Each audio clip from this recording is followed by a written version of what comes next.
El día de hoy quiero contarte 3 casos que ocurrieron en cárceles venezolanas.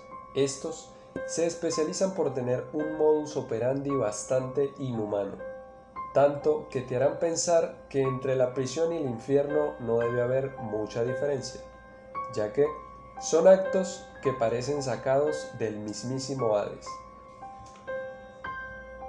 El día 1 de mayo de 2020 se registró un intento de fuga en el centro penitenciario de Los Llanos, ubicado en Guanare, estado portuguesa.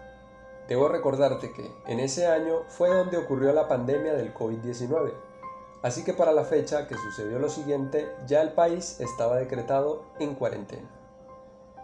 Según los hechos ocurridos, en horas de la mañana se presentó un motín por parte de la población de reos de la penitenciaría.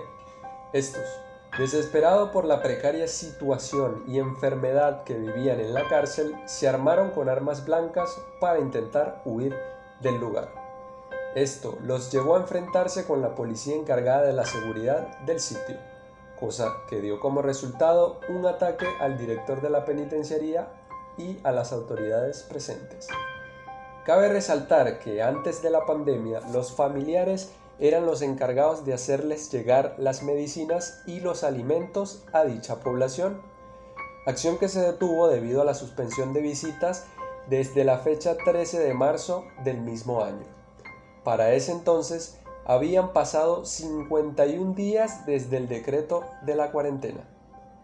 Es de pensar que los reos debieron haber estado en una situación bastante desesperada como para cometer dicho acto a plena luz del día, aún sabiendo que podían obtener una respuesta hostil por parte de la seguridad del lugar, cosa que no se hizo esperar, ya que para contener el motín, las fuerzas policiales optaron por abrir fuego contra la población de reos. El resultado final fue un saldo de 75 heridos y 46 muertos. Lo peor del caso es que para la fecha se estimaba un alto brote de enfermedades en las cárceles venezolanas, entre ellas la tuberculosis, el VIH y la hepatitis.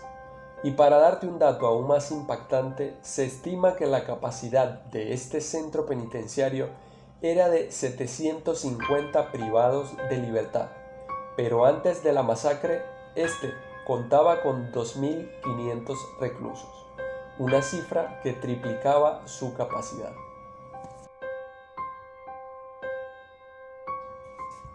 El segundo caso es tan impactante que causa escalofríos de solo imaginarlo. Sucedió en los calabozos de la policía de San Cristóbal, estado Táchira. En dicho lugar se presentó una revuelta de reos que pedían condiciones óptimas de alojamiento y traslados a otros centros de detención.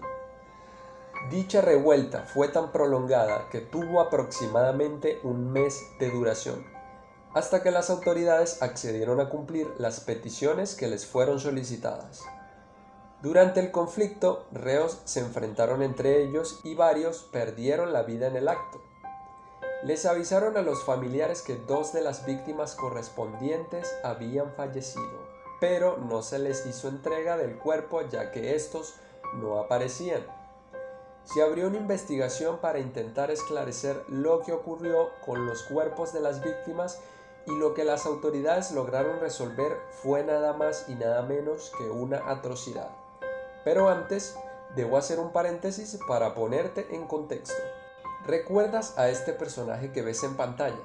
Su nombre es Dorángel Vargas, reconocido asesino serial venezolano que fue detenido por asesinar a 10 hombres y usar parte de sus cuerpos para alimentarse. Quizá te preguntes por qué menciono a este personaje.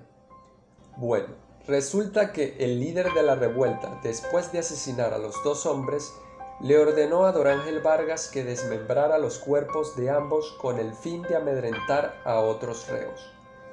Y si esto aún no te parece totalmente nefasto, te informo que, luego de dicho acto, procedieron a cocinar varias partes de los cuerpos y se las dieron de comer con arroz al resto de la población sin que estos supieran.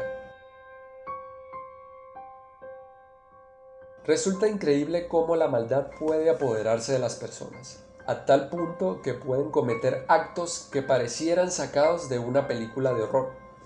Pero como la realidad supera la ficción, lo que te contaré ahora te arrugará aún más el corazón. Ocurrió en el centro penitenciario de Aragua. Como es de saber, las personas que se encuentran privadas de libertad tienen derecho a visitas de sus familiares, pero a diferencia de otros países, estas no son en una sala rodeado de guardias de seguridad, sino que son en un ámbito conyugal. Resulta que una mujer fue con su hijo de apenas 1 año de edad a visitar a uno de los convictos con quien mantenía una relación amorosa. La mujer tuvo la nefasta idea de realizar una pequeña celebración de cumpleaños al bebé, por lo que se dirigió a una bodega que se encontraba dentro del lugar para comprar unas botanas, dejando al pequeño al cuidado del hombre. Al volver, la mujer encontró al niño bañado en sangre, pues el hombre le había causado un daño gravísimo al menor. Al percatarse del hecho, varios reos decidieron tomar la justicia por su propia cuenta.